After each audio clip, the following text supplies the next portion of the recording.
Oi, turma, do livro Francisco de Assis, João Nunes Maia e o Espírito Miramês, no capítulo 24, do Oriente ao Infinito.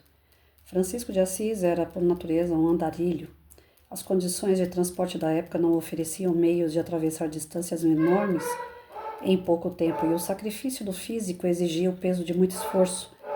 Mesmo assim, a brandura das suas conversações mostrava a todos quanto de amor ele possuía pelo próximo. Desfazia com amabilidade todo o ódio que porventura viesse a seu encontro. Dava mais valor quando uma criatura dominava um instinto inferior do que as maiores conquistas do mundo em guerras fratricidas, mesmo que a justiça da terra marcasse o vencedor com todas as honras. Nunca impunha as suas ideias, que sempre eram iluminadas, passava vivendo-as, esperando que somente Deus o ajudasse, se elas fossem verdadeiramente certas. O anjo de Assis tinha gestos amenos, jamais ofendia alguém e nem se ofendia. Igualmente procedendo com os contrastes do mundo, era reto no pensar e no viver, sem a influência de correntes religiosas e políticas, nem a argumentação persuasiva dos príncipes da igreja, como tampouco a dos reis do Oriente. O convenciam da necessidade da conquista do Santo Sepulcro. Pai Francisco não ensarelhou armas contra a esbórnia das falsas filosofias espiritualistas, não tentando abater a ignorância pela violência, exemplificou Jesus sem atitudes de imposição. Vivia o amor para que o amor pudesse ser a vida dos outros. Tanto amava a terra onde nasceu, quanto a pátria dos que pervertiam o seu povo, ou os que perseguiam e, por vezes, matavam os seus discípulos. Se acompanhava o Cristo, dizia ele, tinha de revivê-lo na sua profunda essência da fraternidade absoluta. A terra era o seu lar maior, não obedecia de visões humanas para amar as criaturas, considerava-se cidadão do planeta, à procura da cidadania universal. Quando começou a viajar para fora do seu país, em contatos com outros povos, sentiu com maior esplendor a grandeza de Deus. Na fome de todas as criaturas de amor e de fraternidade, conheceu os sentimentos das nações, o porquê do sofrimento humano. Viu que a comunidade que fundara era uma peça indispensável para a própria vida. Como a volta ao Evangelho de Nosso Senhor Jesus Cristo, era certo que gostaria muito na sua consolidação. No entanto, tinha de ser começado por alguém, e esse alguém deveria enfrentar todos os tipos de obstáculos, senão a própria morte, como acontecera com os primeiros mártires do cristianismo, pois nem mesmo Cristo fora poupado. Estava declarada a guerra contra os deturpadores dos conceitos do Mestre, e sua atitude era avançar.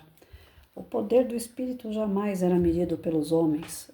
Ele começou no Oriente, estendendo-se ao infinito, correndo com todas as linhas do saber e despejando todas as suas experiências no coração. Os fenômenos transcendentais que ocorreram por seu intermédio e no meio deles, ocorreram também no reino dos animais e na natureza, em todos os seus departamentos de vida. Nós vamos pegar aqui esse trecho, esse contexto, a mensagem maior que a gente pode pegar do Francisco de Assis aqui, é que independente de onde ele passava, ele não impunha as ideias dele, mesmo sabendo que as ideias dele eram corretas, já que ele estava seguindo Cristo. Sendo Cristo a sua luz, o seu caminho e a sua verdade, ele poderia ver os erros cometidos pelos outros e colocar o dedo dele lá e falar, gente, isso aí tá tudo errado, vamos parar com isso. Mas não foi dessa forma que ele encontrou um jeito de ir em todos os lugares e do mesmo jeito que ele entrou, ele saiu como uma pessoa boa e amorosa. Foi justamente respeitando o patamar, o conhecimento, o grau de evolução dos seus irmãos, respeitando a forma agressiva, violenta, mesmo sabendo que aquilo ali era uma alma inferior moralmente dizendo. Ele apenas respeitou e continuou a sua jornada, trazendo a todos o verdadeiro amor, que é aquele amor que perdoa, que compreende, que atua independente do que os outros estão fazendo, ele está fazendo a parte dele. É um grande ensinamento para todos nós, porque dentro da nossa pequenez moral, a gente tende sempre a querer impor as nossas ideias. Se a gente vê principalmente um ente querido, um amigo próximo cometendo erros, a gente quer apontar o erro. A gente quer dar pitaco, a gente quer fazer com que o outro acorde. Mas se nós acordamos, glória a Deus. E se a gente está apontando o erro do próximo e o erro maior está dentro de nós? Eu lembro que numa dinâmica que foi feita uma vez, no tempo que eu trabalhava, o palestrante disse assim: aponta o erro do teu amigo. Como é que você aponta? Geralmente a gente faz assim, né? Aponta assim. Ó, você tá errado. Só que enquanto tem um dedo apontando para o teu amigo, você tem 3 voltados para você e você não sabe disso. Então é comum, é muito natural a gente ver os erros alheios como se fossem erros aos nossos olhos, diante dos nossos valores e princípios, aquilo é um erro. Mas e os valores e princípios da pessoa? E o ponto de vista dela, como é que é? Então, independente do que o outro pensa, do que o outro quer, do que o outro deseja, do que ele faz, cada um tem que seguir o seu caminho, com respeito ao próximo. Tem que ter o limite do respeito. Quando a opinião do outro, a atitude do outro influencia a nossa vida de uma forma negativa, a gente contém.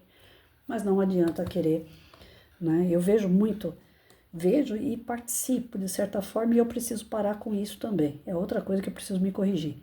A questão política me incomoda muito, porque a gente está vendo os erros que estão acontecendo, mas diante dos meus olhos é erro. Diante dos olhos de outras pessoas, aquilo não é um erro, é a glória, é o correto, é o mais certo a se fazer. Mesmo que me prejudique, eu posso conter. Como é que eu vou conter isso? Eu estou exercitando o silêncio mediante os argumentos que eu não quero debater. Então, a pessoa fala para mim algo que eu não acredito, que não me faz bem, eu não quero convencer mais. A minha parte qual é? Eu denuncio algumas coisas em rede social, quando eu vejo que está extrapolando demais, eu compartilho aquilo para outras pessoas verem e cada qual, se servir, pega. Se não servir, descarta, tá lá, né? Minha parte eu tô fazendo, não tô parada. Não posso ficar parada diante do mal, daquilo que eu acho que é mal. Então eu compartilho, deixo ali, cada um que pensa com a sua cabeça.